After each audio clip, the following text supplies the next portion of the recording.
Morning, everybody. So, I guess in the last session we have discussed about Pir Panjal range, right? So, in the last session we were discussing about Middle Himalayas and the important ranges of Middle Himalayas, and we were discussing about the Pir Panjal range, right? Okay.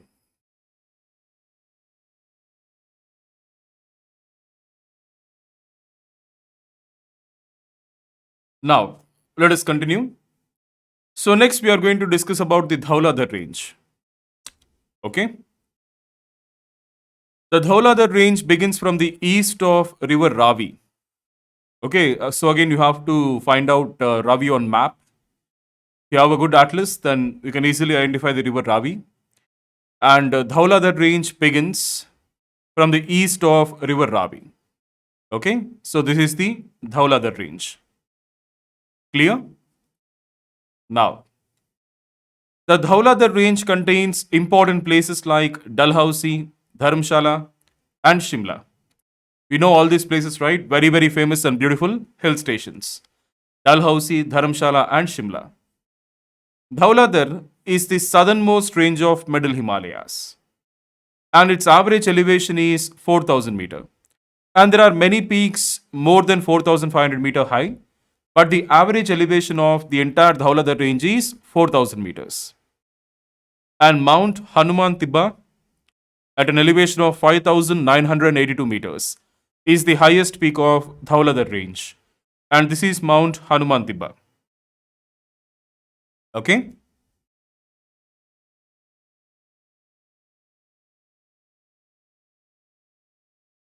So, I know that we are discussing a lot of factual data and you might be overwhelmed. So, very important. Just listen to this. Whatever I'm about to tell you now is very important.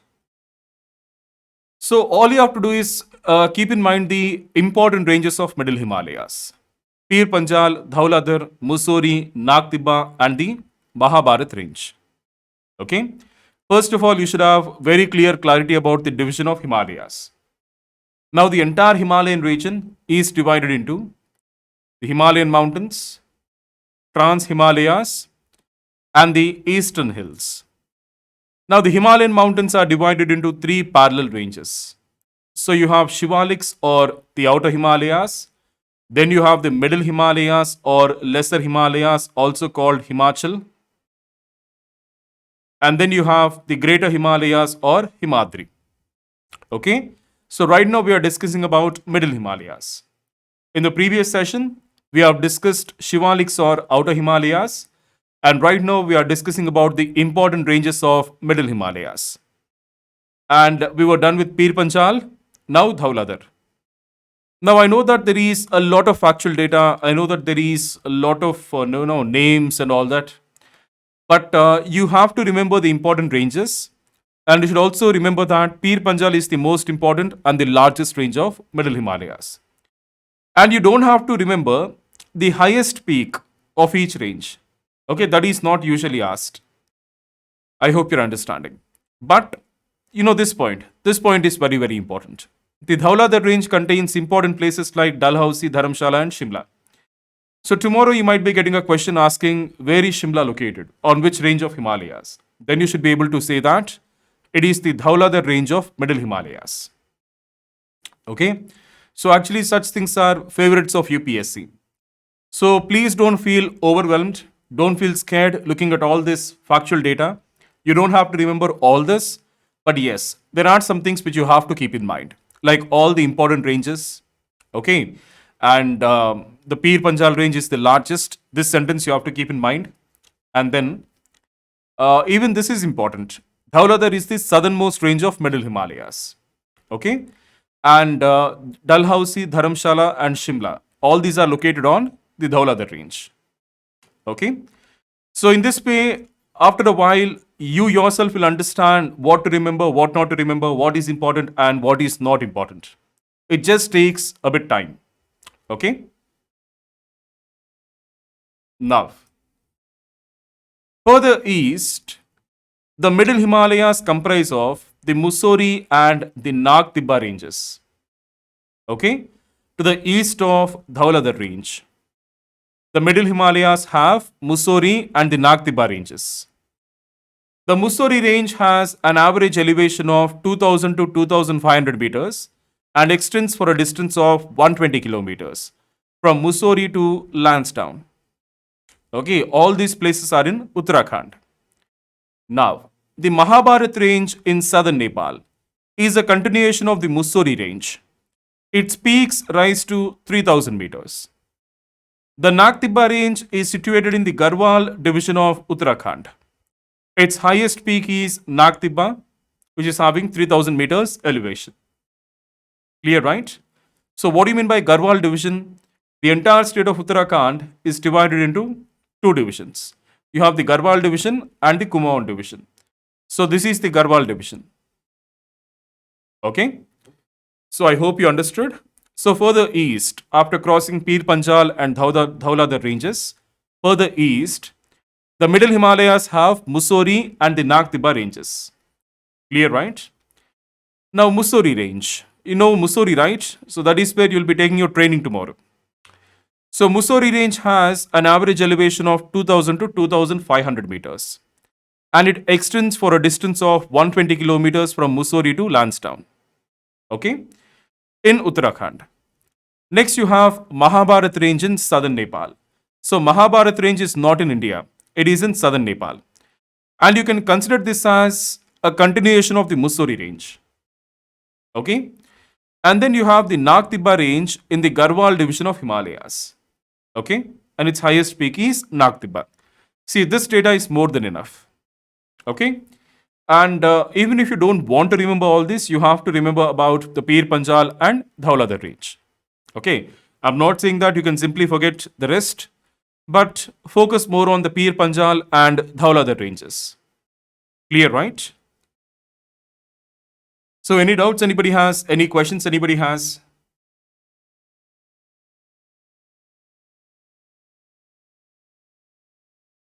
So, moving on. On a whole, the middle Himalayan ranges are more hospitable compared to the Great Himalayas or Himadri. The middle Himalayan ranges are more hospitable. That means there are many places, actually, many famous hill stations which are thickly populated on the middle Himalayas. So, most of the Himalayan hill stations like Shimla, Mussoorie, Ranikhet, Nainital, Darjeeling, etc., are located here, middle Himalayas. Okay? So, again, this point is very, very, very important, guys. So, I'm hoping you're understanding all these. So, we are done with middle Himalayas. So, we have discussed the important ranges of middle Himalayas and also this point about Dhauladhar range is very, very important. Okay? Because such things are favorites of UPSC. So, you might get a match the following in prelims. So, Dhauladhar range. Clear? Now, the Great Himalayas or the Himadri, the number one. Okay, so we are done with Shivaliks or the outer Himalayas. We are done with middle Himalayas or lesser Himalayas. So now let us discuss about the Great Himalayas or Himadri. So this entire region is occupied by the Great Himalayas, the region that is marked 1. So it is the northernmost of all Himalayan ranges, as you can see from this image. With an average elevation of 6,100 meters, it is the highest mountain range of the world. The average elevation of the Great Himalayas is 6,100 meters. What do you mean by average elevation? If you calculate the elevations of all the mountains in the Great Himalayas and take average, the average turned out to be 6,100 meters. Just the average elevation itself. That means there are many mountains which are, well above 6,000 meters in elevation. Okay, and even 6,000 meters is not a small figure, right? So with an average elevation of 6,100 meters, it is the highest mountain range of the world. Very, very high. This mountain range consists of the tallest peaks in the world, and there are several peaks over 8,000 meters high. Okay. The highest is Mount Everest. What is the elevation? 8,848 meters. And there was some news recently. I did not pay much attention to that, but there was a news that the elevation of Mount Everest has increased, okay, by a few centimeters or something like that. So anyway, the highest is Mount Everest. Its Nepalese name is Sagarmatha, which means the head of the world. And the Tibetans call it Chomolungma. Okay, so again, the names are just for your information. You don't have to remember all that. So, a very, very beautiful image of Mount Everest.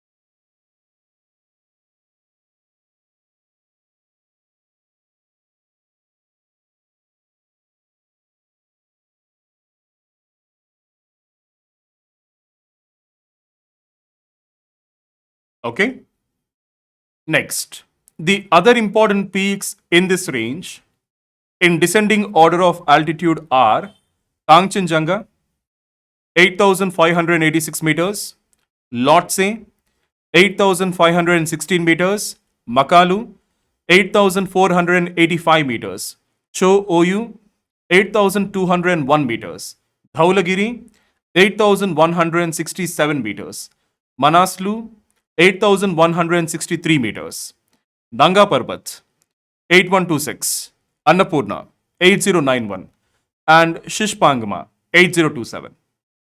Okay. Now, why is K2 not included? Because K2 is not part of Great Himalayas. K2 is part of Karakoram range, which is part of Trans Himalayas. Okay, guys. So, Kangchenjunga, Makalu, okay, Dhaulagiri 1, Nanga Parbat, Kashubram 1, Kashubram 2. I don't think Kashubram 1 and 2 are part of the Great Himalayas. I guess Kashubram 1 and 2 are part of Karakoram range again. So, just ignore this. But see, some of the highest mountains in the world are part of the Great Himalayas. Okay?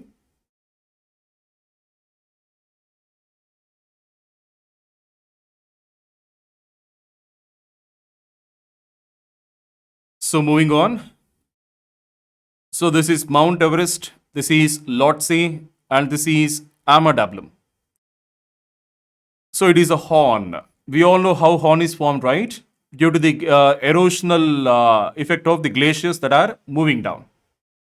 So glaciers, when they move down from all the sides of the mountain, they erode the land.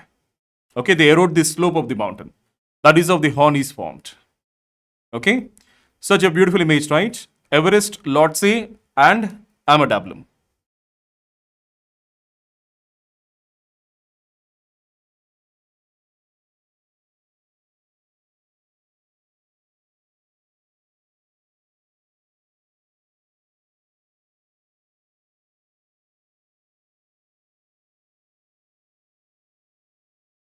So, what is the elevation of Lhotse? Lhotse, 8,516 meters. So, Mount Everest, Lhotse, and Amadablam. Okay. Now, the number of peaks rising over 7,000 meters in elevation exceeds 40. Some of the important peaks having elevations between 8,000 meters to 7,000 meters are Nanda Devi, Kamet, Namcha Barwa, Badrinath, and Trishul.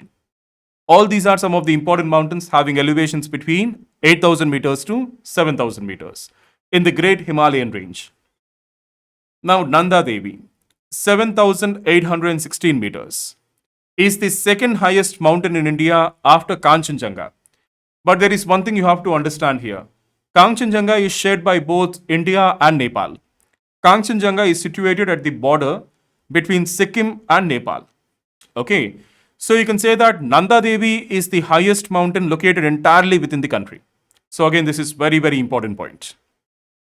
Okay, so Mount Nanda Devi, the elevation 7,816 meters, is the highest mountain in India located entirely within the country. Or you can say that Nanda Devi is the second highest mountain in India after Kanchenjunga. but Kanchenjunga is on the border of India and Nepal. Clear, right? Now, Nanda Devi is part of the Garhwal Himalayas and it is located in the Chamoli district of Uttarakhand.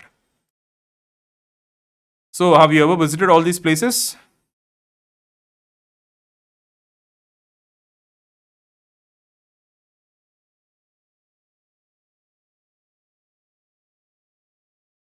Okay, guys. So, moving on. Just look at the beautiful Nanda Devi mountain. See how beautiful it is. The area around the mountain is Nanda Devi National Park. Okay. It is also a UNESCO World Heritage Site. Actually, we did not discuss about the UNESCO World Heritage Sites, right?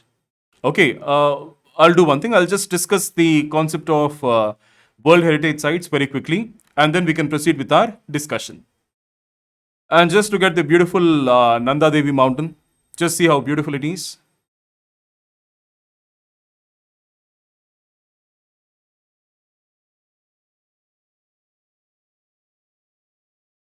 No, nobody visited.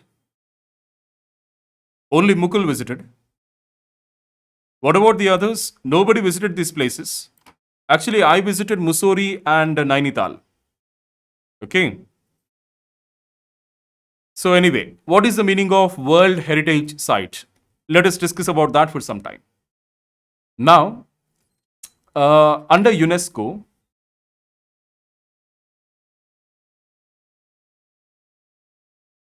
there is a committee called World Heritage Committee. Okay. So under UNESCO, there is a committee called World Heritage Committee, and World Heritage Committee is a 21 member country committee. And every year elections are held so that every country can get a chance to be part of the World Heritage Committee. Now, Heritage Committee is running a program called International World Heritage Program. As part of this program, a list is maintained called World Heritage List. And all the places that are included in the World Heritage List are World Heritage Sites. As simple as that. Okay. So under UNESCO, there is World Heritage Committee. World Heritage Committee is running a program called International World Heritage Program. Under that, a list is maintained called World Heritage List, and all the places included in the list are World Heritage Sites. Now, if you really want to understand this concept, first you have to understand what is heritage. Okay? So, can somebody answer my question? The meaning of heritage?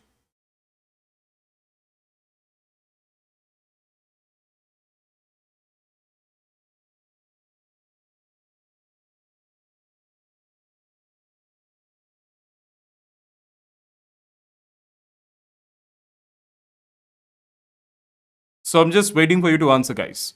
What do you mean by heritage?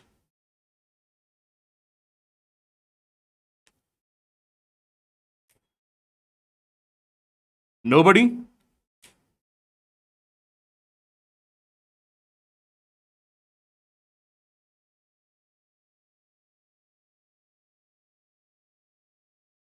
Praveen, ancient culture. Okay. Aditya, legacy of some kind, which is significant and unique. Very good, Aditya. Very good answer.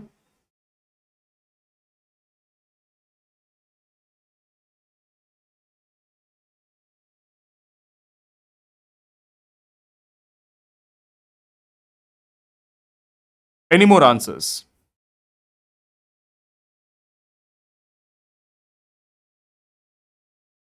Okay, so just listen. Heritage means something which we inherit. Heritage is something which we inherit. So, heritage is something which we inherit from the past generations and something which we share with our future generations. That is the meaning of heritage. Okay? So, heritage is anything that we are inheriting from the past generations, which we are using now, and which we are going to share with the future generations. That is heritage. Now, heritage can be of two types: natural heritage and cultural heritage. Let me just explain what is cultural heritage, and then you have to explain to me the meaning of natural heritage. So, cultural heritage means our language, our customs and traditions, our religion, our clothes, basically our outlook on life, which we inherit from the past generations and which we are going to share with the future generations. That is the meaning of cultural heritage. Okay. Now, keeping this in mind, can somebody tell me what is natural heritage? So don't Google, don't search, don't cheat. So you try to think and answer the meaning of natural heritage. So anybody?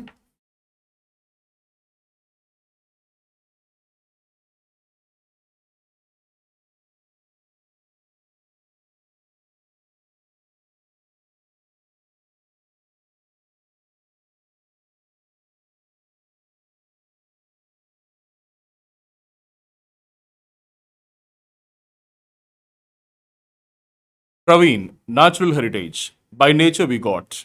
I didn't understand. Try to make it elaborate. So any more answers? What is natural heritage?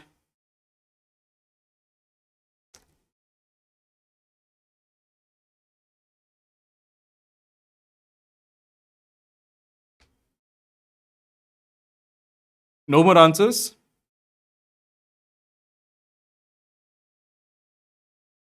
Okay. So when you say natural heritage, it means the various geological features like mountains, valleys, plains, plateaus, rivers, lakes, fertile soil, and then biodiversity, natural resources, which we inherited from the past generations and which we must share with the future generations. That is the meaning of natural heritage. Clear? So let me just repeat this one more time. When I say natural heritage, I'm referring to the various geological features like mountains, valleys, plains, plateaus, lakes, okay, lakes, rivers, and then elements of biodiversity, okay, and then the various natural resources, soil fertility, fish, all these are natural resources, right? So, all these things we have inherited from the past generations, and we must share all these with our future generations. That is the meaning of natural heritage. I hope you understood this.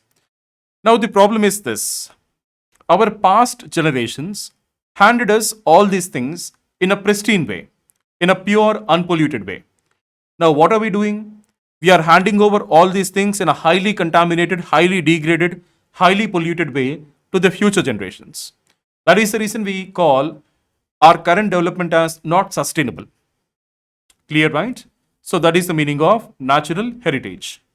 So basically, under UNESCO, there is a committee called World Heritage Committee that is running a program called International World Heritage Program. As part of that program, a list is maintained called World Heritage List. All the places that are included in World Heritage List are World Heritage Sites. And World Heritage Sites can be natural heritage sites and also cultural heritage sites. For example, what are the cultural heritage sites in India? We have Taj Mahal, and then we have the Red Fort, we have Mahabalipuram, okay, Ajanta Ellora caves. All these are cultural heritage sites. Then what about the natural ones? We have Nanda Devi National Park, we have Kanchenjunga Biosphere Reserve. Actually, Kanchenjunga Biosphere Reserve is a mixed one. It is both natural as well as cultural. Because first, it is a huge natural area, very rich in biodiversity, and the area also contains some very ancient Buddhist monasteries. Okay, so it is a mixed one. So I hope you understood the concept of World Heritage Sites. So there is a definition. World Heritage Sites are those places having outstanding value of universal character. What is the definition? World Heritage Sites are those places having outstanding value of universal character. Now, what is the meaning of outstanding value? All these are excellent places. All these are very beautiful and very valuable places. They are having a lot of value. So, you understood the meaning of outstanding value. What do you mean by universal character? Anybody?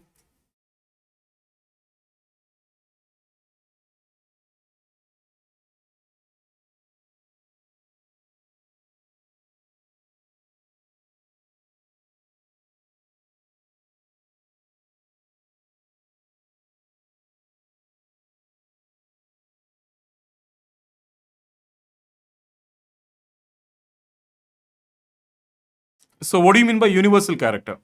Outstanding value of universal character. That is the definition given to the World Heritage Sites. So, my question, what do you mean by universal character? Anybody? Can anybody answer? Oroshri. Common character. Okay, somewhat correct. Okay, basically, let me give you the answer. Universal character means these places are important for the entire mankind as a whole. These places are not only important for the people of a particular region or the people of a particular country, these places are important for the entire mankind as a whole. I hope you're understanding. For example, you have the Tanjavur temple. Okay, that is a cultural heritage site. Okay, now just imagine that aliens visited us. Okay, then we'll show all these things are as our proud achievements. So these places are not only important for the people of one country or a particular region, these places are important for the entire mankind as a whole. All these are proud achievements in the history of mankind, basically. Okay, in the cultural evolution of mankind, all these are very, very important and proud milestones, proud achievements. So if aliens come down to Earth tomorrow, then we'll show that, okay, these are our proud achievements. This is what we have accomplished. Okay, so that is the meaning of universal character. Clear, right? So, moving on.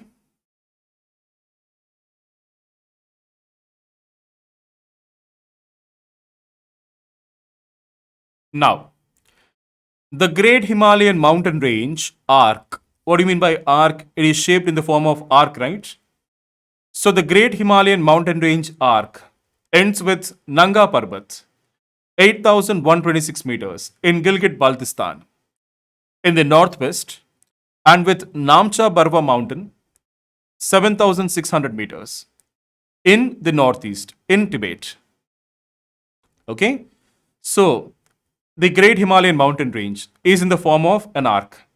So in the northwest, you have Mount Nanga Parbat. This is Mount Nanga Parbat.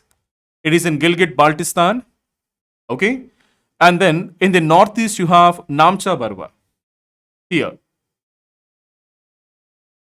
7,600 meters, and it is in Tibet. Clear? So please keep this in mind. This is very, very important. Nanga Parbat in the northwest and Namcha Barwa in the northeast. The two endpoints of the Great Himalayan Mountain Range arc. Clear? Now the mountains of the Great Himalayan Range have steep southern slopes and gentle northern slopes. Okay? So let me show you a side view. Steep southern slopes and gentle northern slopes. So the mountains are like this. Steep southern slope, gentle northern slope. Actually, the northern slope merges with the edge of Tibetan Plateau. Okay? And the southern slopes are very steep. Clear?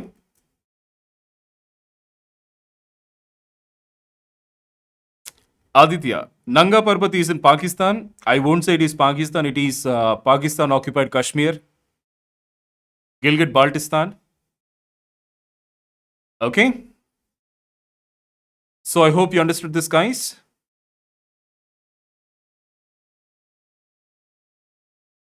Now, shall we move on to the Trans Himalayas? So with this, we have discussed about the Himalayan mountains.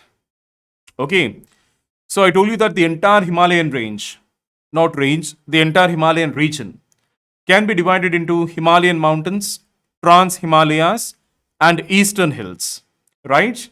So we are done with Himalayan mountains. Under Himalayan mountains, we have discussed about Shivaliks, Middle Himalayas, and the Great Himalayas. Okay, so now we have to discuss about Trans Himalayas and then the Eastern hills.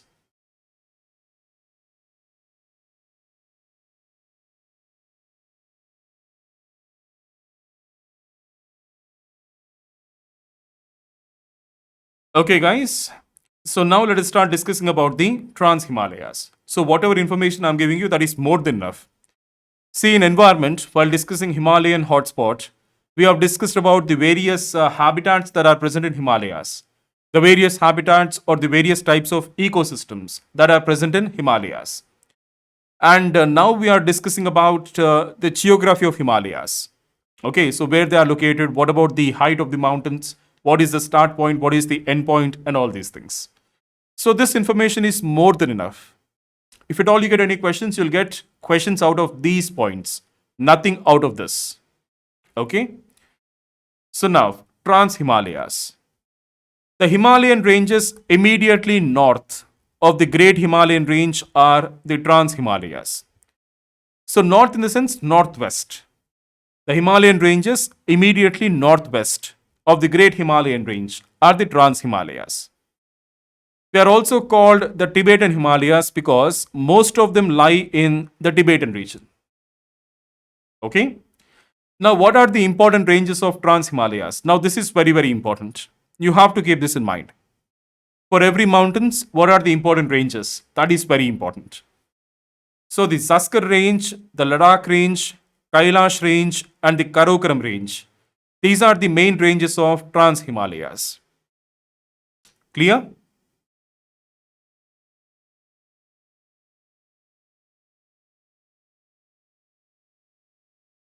Now, guys, you have to keep all these images in mind. Not only on your handout, you should also have these images on your mind. Okay? So, Karakoram range, Ladakh range, Saskar range, and Kailash range.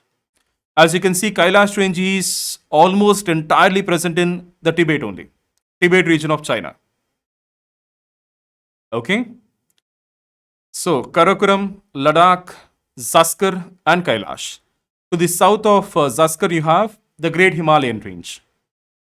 Okay? And to the south of Great Himalayas, you have the two ranges of Middle Himalayas, Pir Panjal and Dhauladhar range. And to the south of that, you have Shivaliks or the outer foothills of Himalayas. Clear? So you have to keep these images in your mind. Very, very important.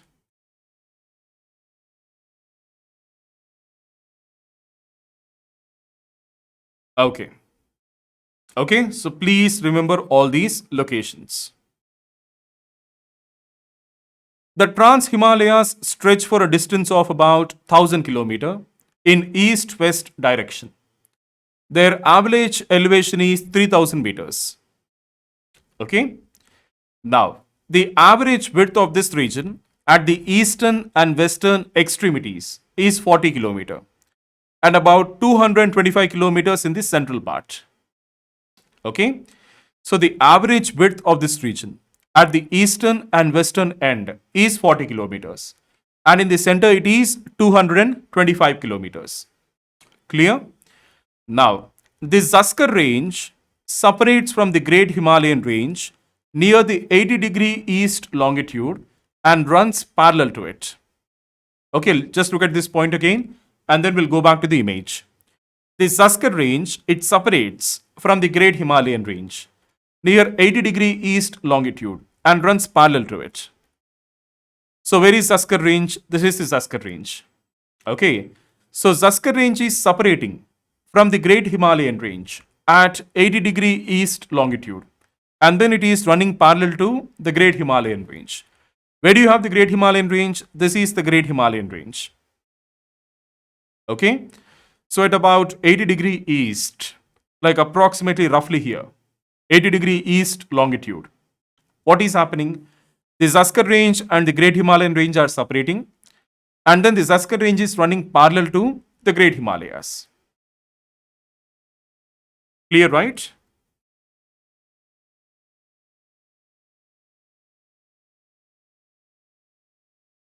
To the north of Zaskar range and running parallel to it is the Ladakh range.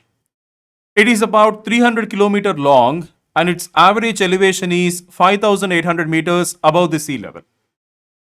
So to the north of Zaskar range and running parallel to it, we have the Ladakh range. So this is the Ladakh range. Okay, to the north of Zaskar range and running parallel to it, you have the Ladakh range, this one. And to the north of Ladakh range, you have the Karakoram range.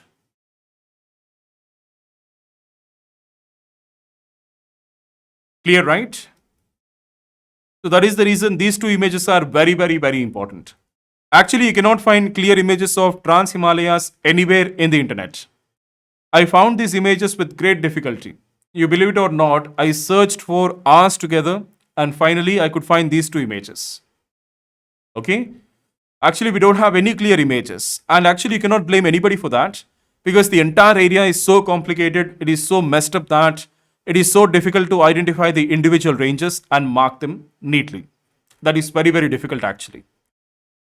So, anyway, I could find these two images which are like the best images we have.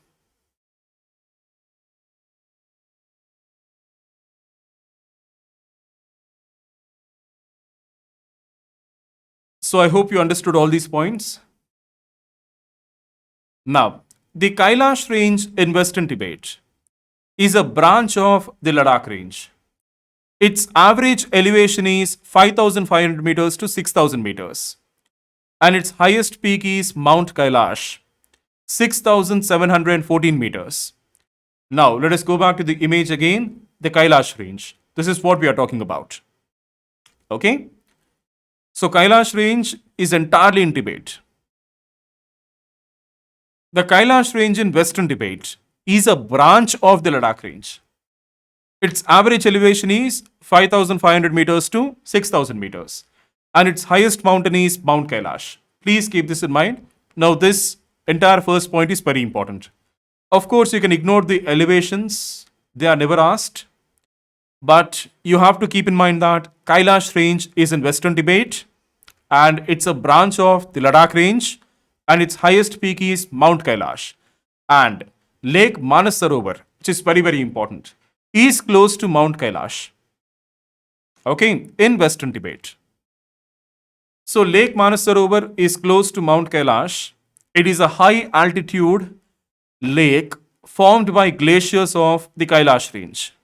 It's a glacial lake basically.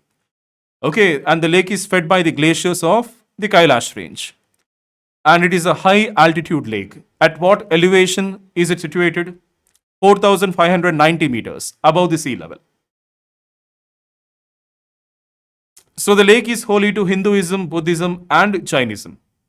And this is image of Mount Kailash.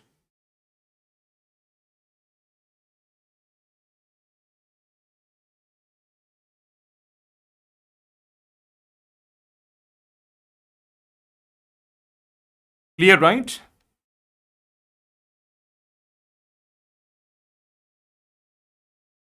So, Lake Manasarovar with Mount Kailash in the background. See how beautiful this is. Very, very, very, very beautiful. So, again, this is in my bucket list.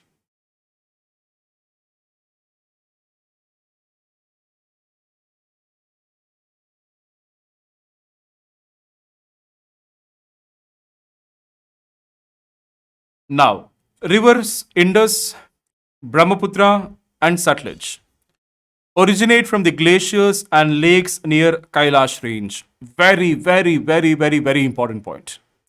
You must keep this point in mind. Extremely important. Rivers Indus, the largest river of all the Himalayan rivers, River Indus is the largest.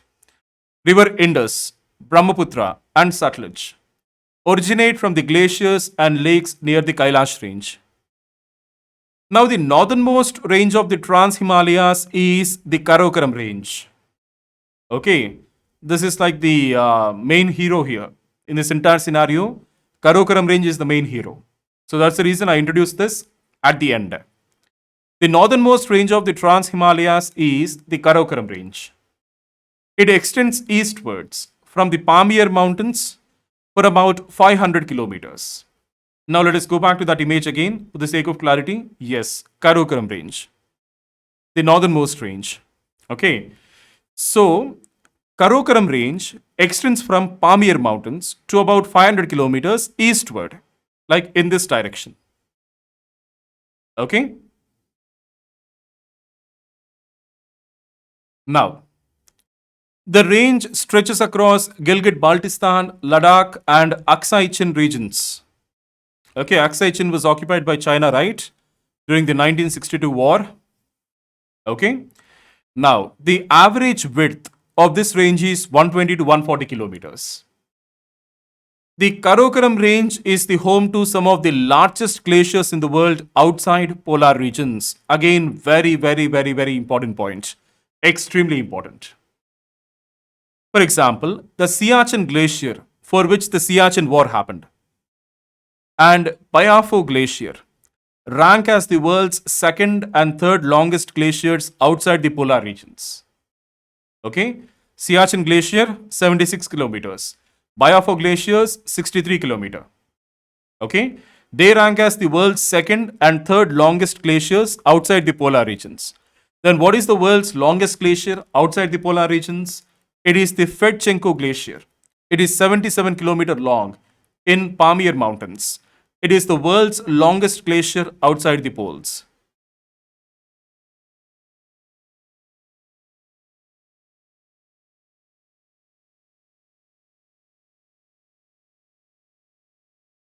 Praveen, importance of lake, it is of religious importance, right?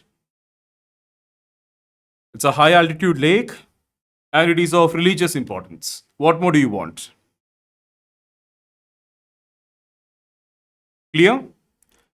So, guys, this is very important. All the points in this slide are extremely important. Okay? So, what is the most important point about Kailash Range? First, Kailash Range is in Western Tibet. Okay? And it's a branch of the Ladakh Range. And its highest peak is Mount Kailash. And Mount Kailash was not climbed by any mountaineer till now. Okay? It is not because of the difficulty in climbing, it is not that difficult, but due to religious significance. Okay? Mount Kailash is not climbed. Okay? Next, close to Mount Kailash, you have Lake Manasarovar. It's a high altitude glacier lake. So, Lake Manasarovar is formed due to the melt water coming from the glaciers of Kailash Range. Okay? Clear, right? Next, this point is very important. Rivers Indus, Brahmaputra, and Satluj originate from the glaciers and lakes near Kailash Range. Very important. Now, what is the northernmost range of Trans Himalayas? It is the Karakoram Range. It extends eastward from the Pamir Mountains for about 500 kilometers. Okay? And the range stretches across Gilgit Baltistan, Ladakh, and Aksai Chin regions. Now, the Karakoram Range is the home to some of the largest glaciers in the world outside the polar regions. So, again, you must remember this, very important. And I told you some of the largest glaciers, right? In Karakoram Range, you have the Siachen Glacier and the Bayafo Glacier. Now, the Karakoram Range is home to high peaks. For example, Mount K2, 8,611 meters, the second highest mountain in the world. Other peaks located in this range, which are higher than 8,000 meter, are Gasherbrum 1, Broad Peak, and Gasherbrum 2. Okay, so these three peaks, Gasherbrum 1, Broad Peak, and Gasherbrum 2, are also above 8,000 meters high. There are another 19 peaks in the Karakoram which crossed the 7,600 meters elevation mark. So basically, the entire Karakoram range is home to very high peaks. The entire range is very high range. Okay.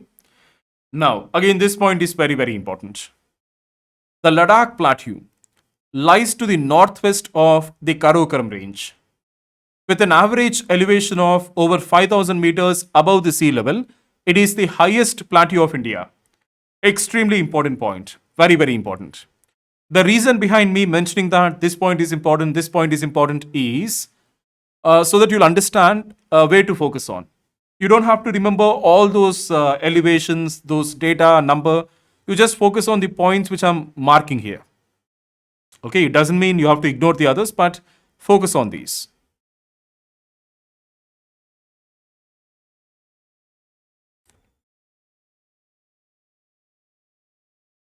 Clear?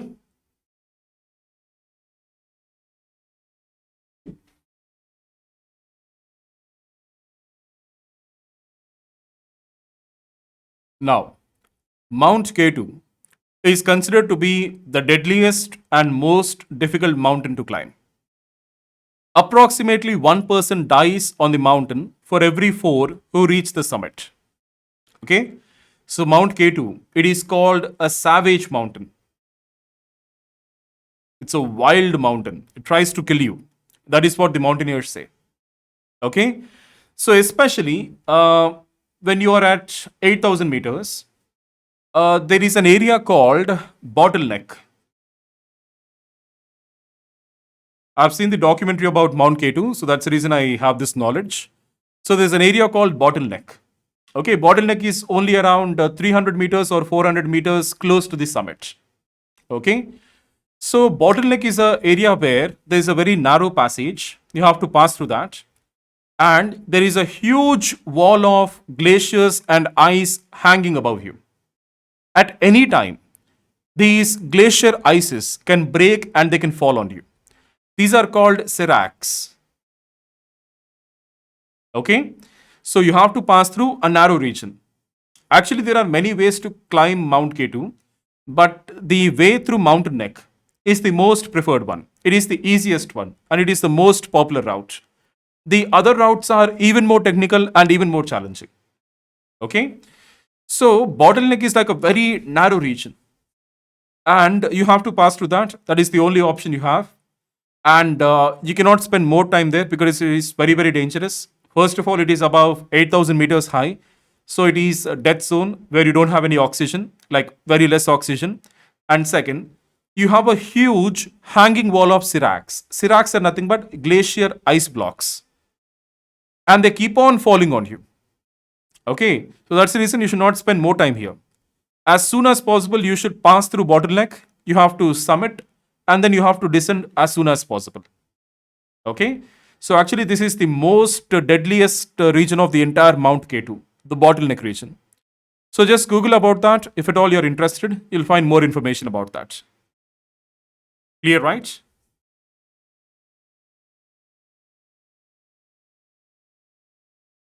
Praveen, any marking on the mountains to recognize? Actually, you don't need any marking, right? Because everybody knows the shape of Mount K2. Okay, and yes, there might be some markings. I don't know. I never visited all these places. But it is my dream to visit the base camp of Mount Everest. Not to climb the Mount Everest, but to visit the base camp. Okay. For example, if this is Mount K2, then the base camp would be somewhere here. Okay.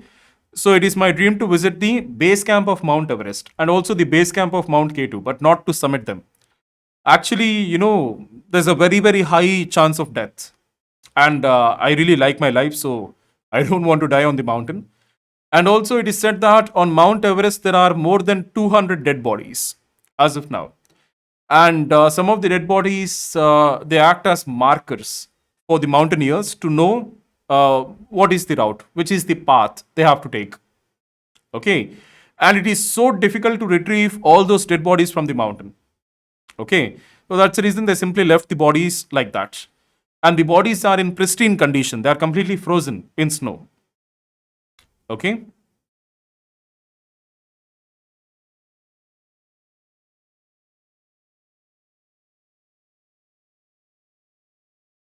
So moving on.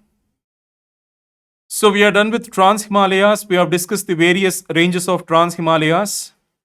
Okay, we have discussed about the Zaskar range and the Ladakh range, Kailash range, and then we also have discussed about the Karakoram range.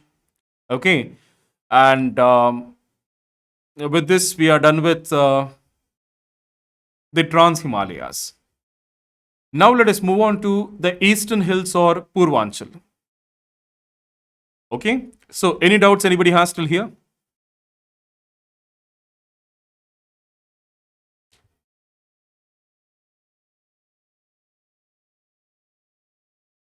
So today you'll get all your handouts, guys. So whatever handouts you need to receive by today, you'll get by today end of the day, you'll get.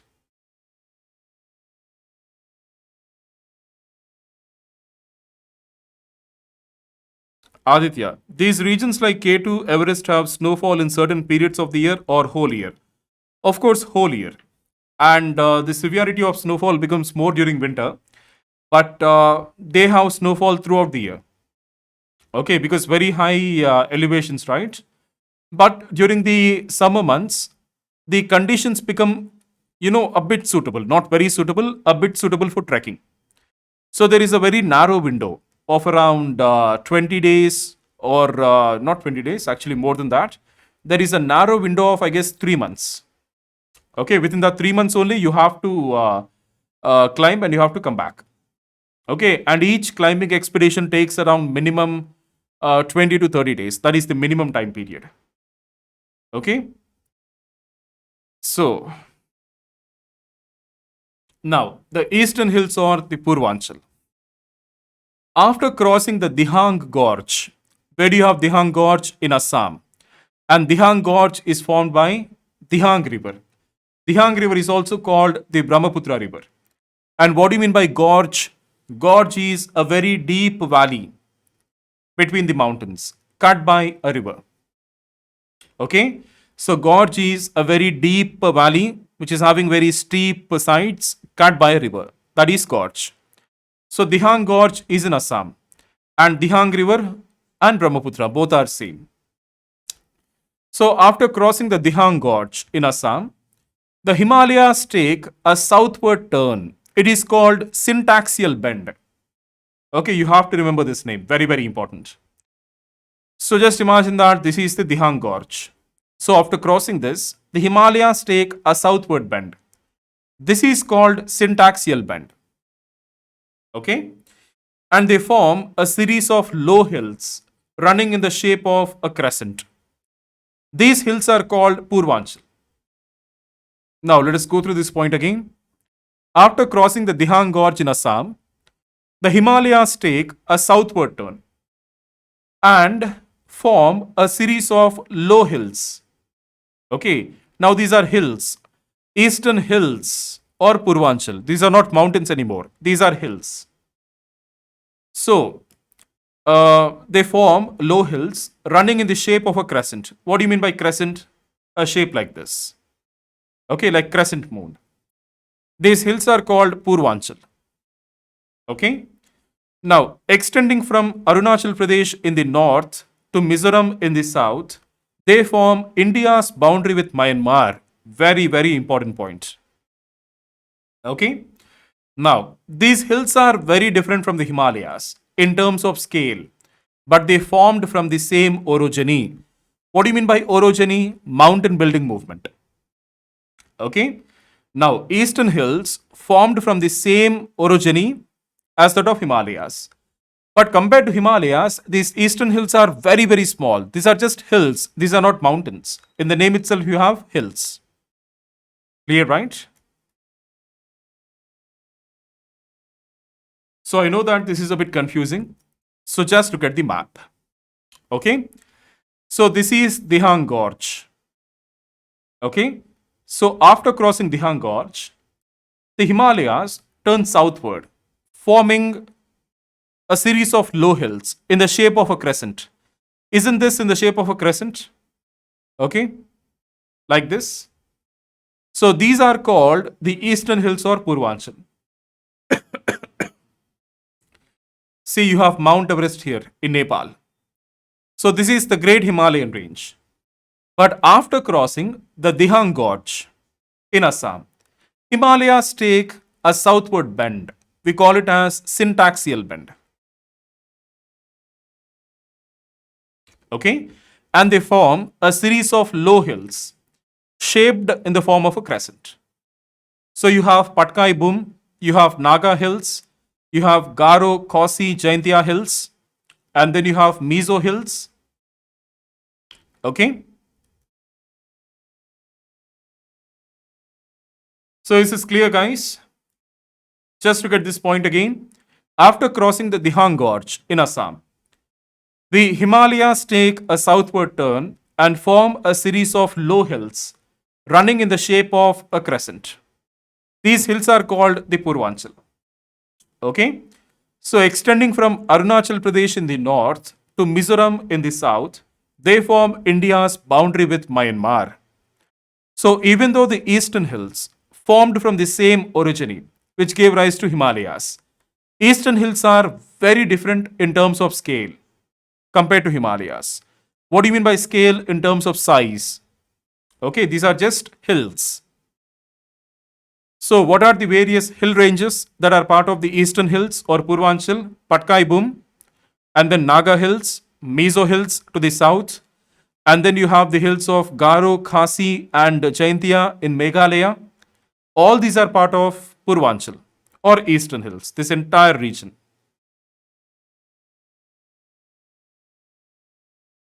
Okay, guys, so I hope it made sense to you. In the northeast, the Patkai Bum range, which forms the international boundary between Arunachal Pradesh and Myanmar. Let us go back to the image. In the north, we have the Patkai Bum range. This is the Patkai Bum, which forms the international boundary between Arunachal Pradesh and Myanmar. The hills of this range rise to an elevation between 2000 meters to 3000 meters. Okay? After running some distance southwards, Patkai Bum merges into Naga Hills, which forms the international boundary between India and Myanmar. Again, same. So, after running south, Patkai Bum Hills merge into Naga Hills. And even Naga Hills form the boundary between India and Myanmar. To the south of Naga Hills are the Manipur Hills, which are less than 2500 meters. They form the international boundary between Manipur and Myanmar. So, Manipur Hills are not mapped here, they are not identified here, but just keep one thing in mind. To the south of Naga Hills, you have Manipur Hills. And Manipur Hills form the boundary between Manipur and Myanmar. Clear, right?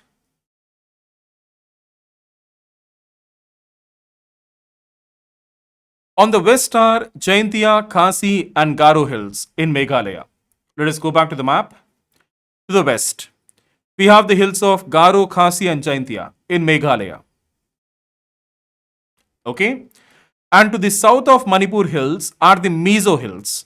These are also called Lushai Hills, which have elevation less than 1500 meters. And this image is of the Jaintia, Khasi, and Garo Hills in Meghalaya. Such a beautiful place. Very, very beautiful place. Okay? Now, let us come back to this again. So, to the south of Manipur Hills, you have Mizo Hills. Okay? The southernmost is Mizo Hills. Now, they have elevation less than 1500 meters. Okay?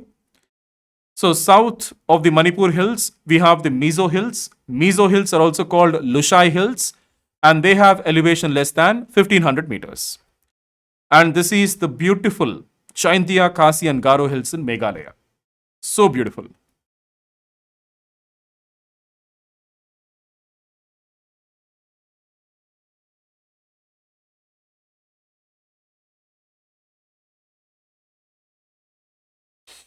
Clear?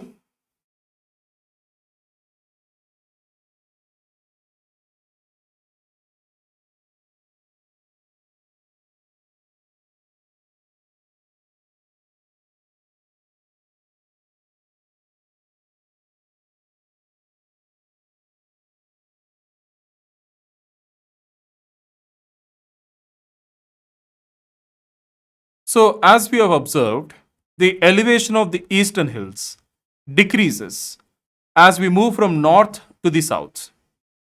Okay, now let us go back. Patkai Boom, 2000 meters to 3000 meters. And then Manipur Hills, less than 2500 meters. And then to the south of Manipur Hills, we have Mizo Hills, which are less than 1500 meters. So, what is happening here? The elevation of the eastern hills decreases as we move from north to the south. Okay? As we move from north to south, the elevation of these hills decreases. Although these hills are low, they are very difficult because of the rough terrain and the dense forest. So, just because these hills are low, don't underestimate them. It is so difficult to pass through this area because of the very difficult terrain. Okay, you have the terrain that is covered with thick jungle. Okay, and just look at the hills, they have steep slopes. So, it is not so easy to travel through these hills. I hope you understood. So that is about the eastern hills or Purvanchal. Clear, guys?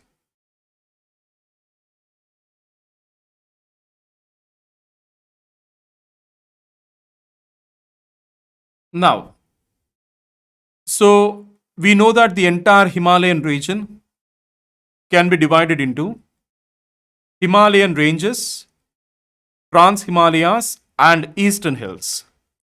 So we have discussed Himalayan ranges, Trans Himalayas, and the Eastern Hills. Okay? So with this, we have covered the entire Himalayan region. Now, we have a concept called regional division of Himalayas. Okay?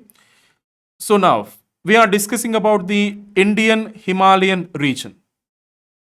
Okay? We are only discussing about the Indian Himalayan region. So, Indian Himalayan region can be divided into the Western Himalayas, Central Himalayas, and the Eastern Himalayas. That is the concept of regional division of Himalayas. I hope you understood this. Okay? So, Himalayas can be divided into the following three broad divisions: Western, Central, and Eastern. First, the Western Himalayas. And again, keep in mind, we are only discussing about the Indian Himalayan region. Okay? So, stretching for 880 kilometers between the Indus in the west and the Kali River in the east. The Western Himalayas are spread across three states: Jammu and Kashmir, Himachal Pradesh, and Uttarakhand. Okay? So, between Indus River in the west and the Kali River in the east. Where is Kali River? I'll show you. Don't worry about that. Stretching for 880 kilometers between the Indus in the west and the Kali River in the east, the Western Himalayas are spread across three states: Jammu and Kashmir, Himachal Pradesh, and Uttarakhand. The Western Himalayas contain three physiographic regions: Kashmir Himalayas, Himachal Himalayas, and Kumaon Himalayas. So basically, Western Himalayas are further divided into three regions, three physiographic regions: Kashmir Himalayas, Himachal Himalayas, and Kumaon Himalayas. Okay? So I hope you're understanding this. Ask me any doubt if you have. Okay. So first, Kali River. Where is Kali River? It is also called Sharda River or Mahakali River. It originates at Kalpani, 3600 meters in Uttarakhand, and it flows along Nepal's western border with India. It joins Ghagra River, a tributary of Ganga. Okay, so basically, this is the Kali River. This one, you can see the pointer of my pen, right? So this is the Kali River. It flows along Nepal's western border with India. It originates in Kalpani.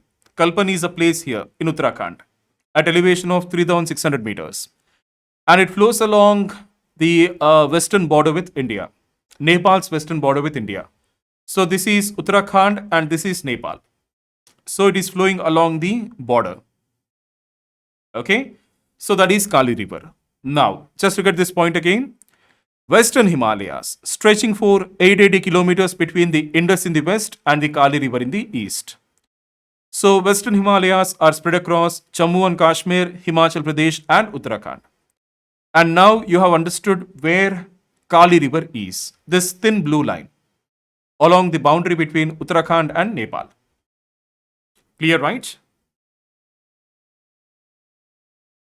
So, first, Kashmir Himalayas.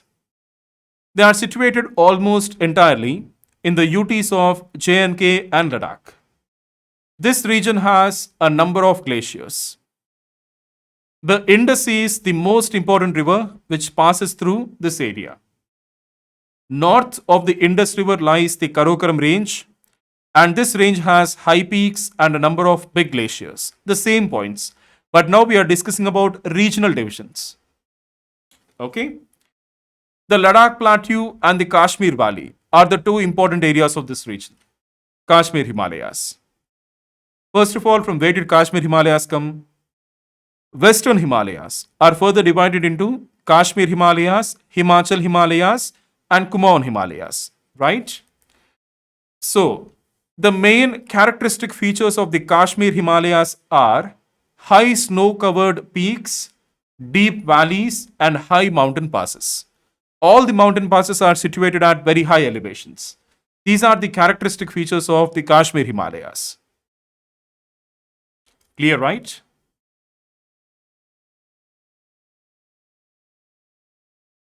So, if you're not following or if anything is not clear, please ask me. Now, the Zojila Pass. Actually, Zojila itself is a pass. Like the word La means pass. So when I say Zojila, I don't have to mention pass separately. Okay. La means pass in Tibetan language. Okay. The Zojila is a very important pass. It is a high mountain pass in the UT of Ladakh. The National Highway 1 between Srinagar and Leh traverses this pass. And this is how Zojila Pass looks like. Actually, Zojila. You can call it Zoji Pass or Zojila. Okay. So where is Zojila? UT of Ladakh. And the National Highway 1 between Srinagar and Leh traverses this pass. Clear, right?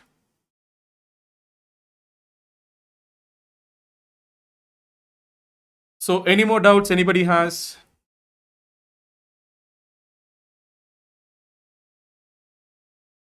Next, the Himachal Himalayas.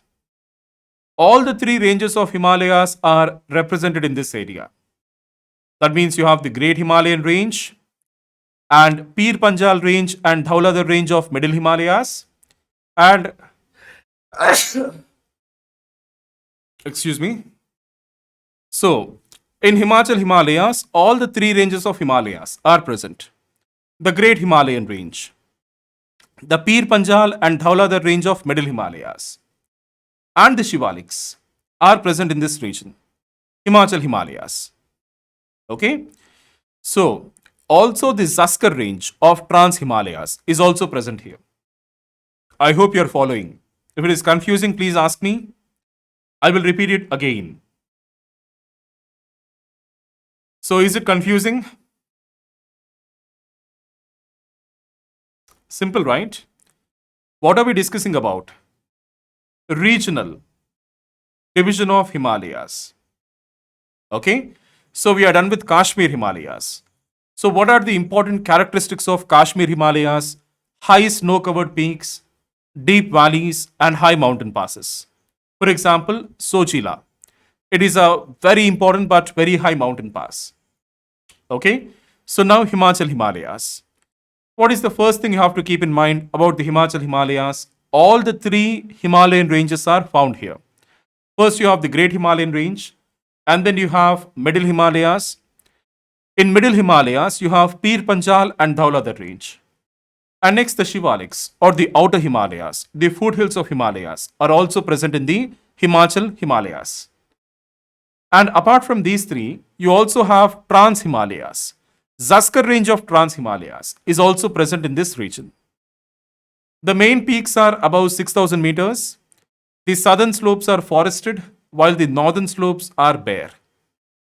So, Rohtang La, Baralacha La, Shipki La, these are the important passes. So, please keep the passes in mind, very, very important. For example, Rohtang Pass. Okay, it's a high mountain pass situated at an elevation of 3,980 meters above the sea level. On the eastern end of Pir Panjal range, please keep this in mind, very important. It connects the Kulu Valley with the Lahore and Spiti valleys of Himachal Pradesh. Okay, and this is how Rohtang Pass looks like in winter.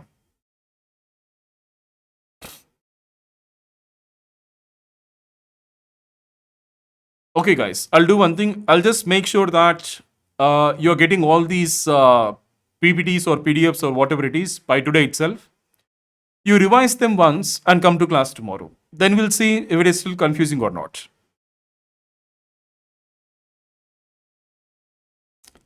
Okay, so what is there here? It's very simple, right? When you say Himachal Himalayas, the southern slopes are forested, while the northern slopes are bare. That means they don't have any vegetation cover. The northern slopes merge with the Tibetan plateau, and the southern slopes are forested. That's it. And what are the important mountain passes here? Rotangla, Baralachala, Shipkila. These are the important passes. So, first, where is Rotang Pass in Himachal Pradesh? It is located on the eastern end of the Pir Panjal range. Very important. And what is the importance of Rotang Pass? It connects the Kulu Valley with the Lahaul and Spiti valleys of Himachal Pradesh. Clear, right? Now, Bara Lachala, it is even more higher. It is situated at an elevation of 4,850 meters above the sea level. So it is a high mountain pass in the Zanskar range. Zanskar or Saskar, all are same. So Baralachala is a high mountain pass in Zaskar, connecting Lahaul district in the Himachal Pradesh to Leh district in Ladakh. Now the very, very famous Leh Manali highway, which is the dream of every motorcycle rider. It passes through the Baralachala. Okay?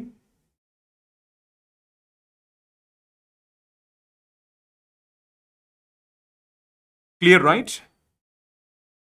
Leh Manali highway is very famous, right? So if you just search for Leh Manali highway in YouTube, you'll get so many videos of riders in Royal Enfield and the other bikes riding through Leh Manali highway. Actually, it is again one of my dreams, but I'm not finding time to do all these things. So, the Himachal Himalayas. This region has beautiful valleys of Kulu, Kangra, and Spiti. So, this is an image of Spiti Valley in Himachal Pradesh.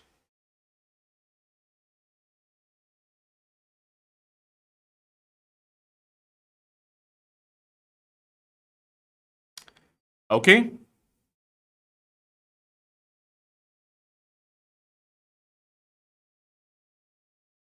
So, I hope you understood this.